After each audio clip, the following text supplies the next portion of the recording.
Ada makom tawakal, ada makom setelah itu namanya ridho. Kita sering baca raditu billahi robba. Makom itu Bapak Ibu Saudara makan Allah, itu mirip dengan stasiun rohani, kayak stasiun kereta lewat, nanti dia balik lagi, gitu terus dimuter. Tapi perasaan pertama melewati satu stasiun beda nggak dan yang kedua? Beda. Waktu berangkat ke suatu tempat terasa lama nggak?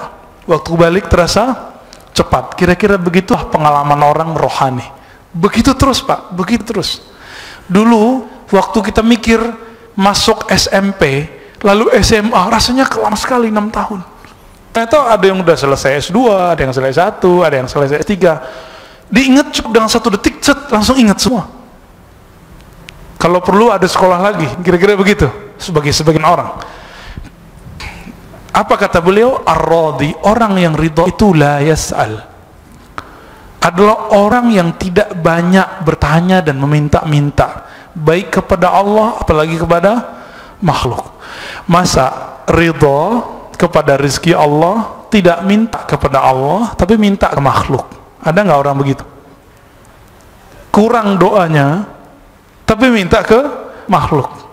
Imam Ibn Athaillah mengatakan, du'auka, kadang-kadang kamu berdoa tapi kamu menuduhnya.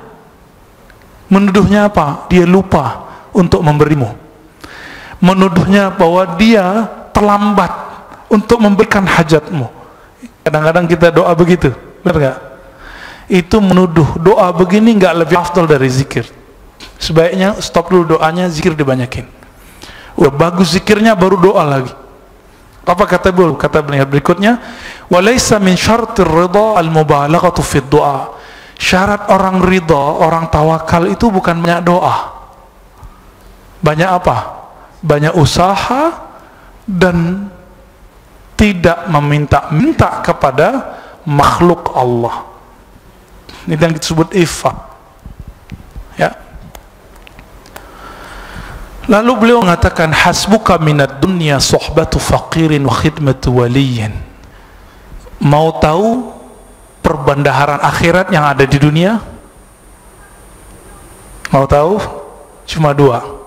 1, fakir. Fakir di sini bukan miskin. Fakir di sini orang yang hatinya merasa butuh kepada Allah. Istilah fakir digunakan di kitab ini untuk menyebut sufi. Untuk menyebut siapa?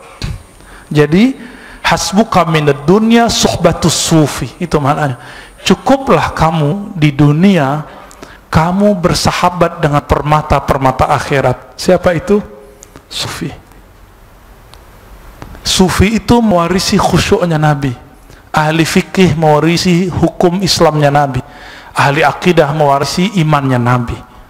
Orang yang mewarisi 3-3 itu semua disebut dia imam. Disebut dia imam. Kalau enggak belum nyampe imam, ya, bro amam di depan, ya. Lalu dikatakan wa khidmatu waliin, permata kedua adalah wali-wali Allah, kekasih-kekasih Allah. Ciri-ciri kekasih apa? Ingat selalu yang dikasihinya.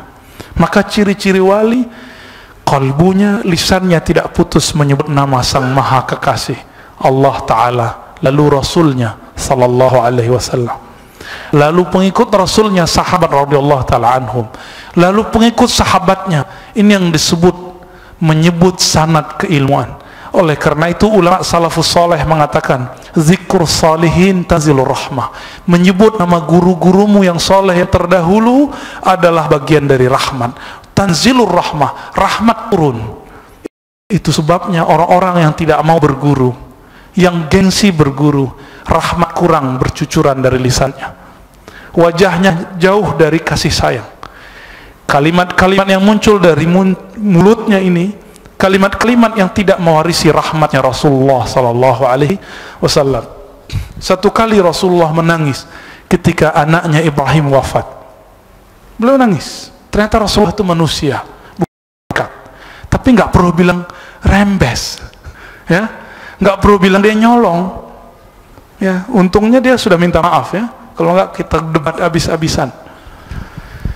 Masa Allah biarkan seorang nabi penghulu alam semesta, tapi Allah jaga seorang nabi Bani Israel bernama Nabi Musa.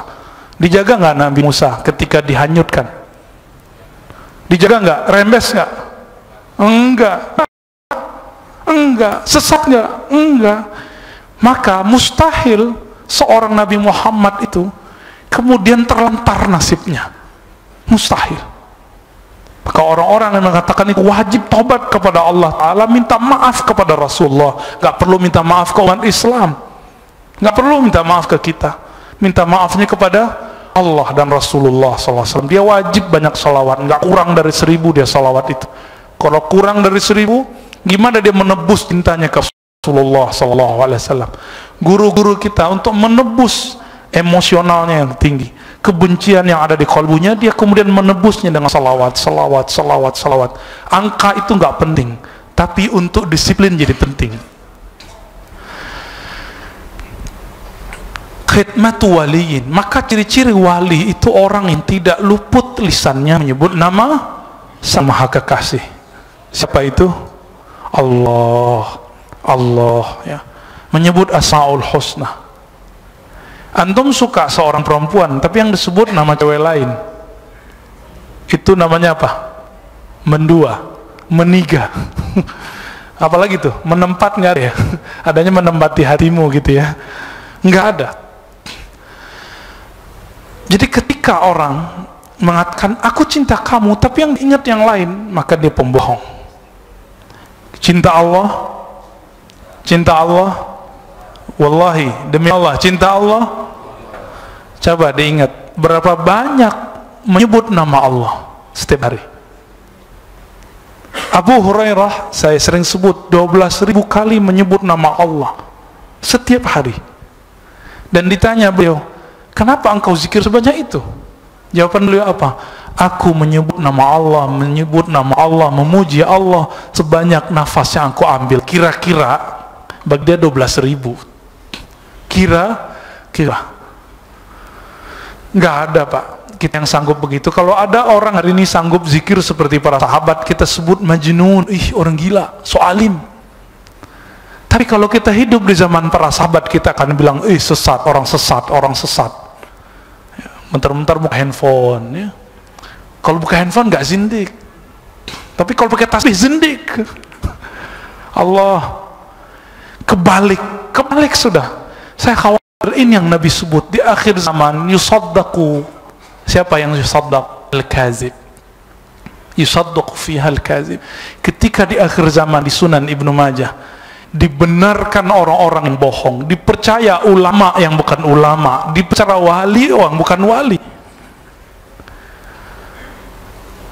Dan sebaliknya, yukazzab, ya, dibohongi, tidak dipercaya. Jika ini ulama, gak dipercaya ulama. Yang dipercaya yang bukan ulama. Orang yang udah jelas jalur hidupnya itu jalur ulama, itu nggak dipercaya. Yang dipercaya yang jalur hidupnya jalur lain. Masa insinyur baca buku terus jadi ustadz? Musisi obat jadi ustadz? Ya nggak apa-apa, bagus, tapi jangan ngomong hukum. Itu aja masalahnya. Karena kita untuk dapat izin berfatwa bertahun-tahun, seperti seorang dokter bertahun-tahun baru dapat izin untuk diagnosa penyakit. Jadi saya menghimbau antum yang mantan musisi, nggak ada mantan insinyur ya, dokter, apalagi filsafat ya, apalagi pendidik yang bukan ahli hukum, ahli usuluddin, ahli syariah, udah stop ngomong hukum. Jika dakwah akhlak, dakwah motivasi. Karena dakwah tidak terbatas pada ahli hukum, tidak terbatas pada ulama. Dakwah bisa pada siapapun. Kita yang bukan ustadz, kita bisa dakwah. Tapi kalau fatwa, mesti ulama. Ya, aku udah ngomong fatwa panas lagi. Ya.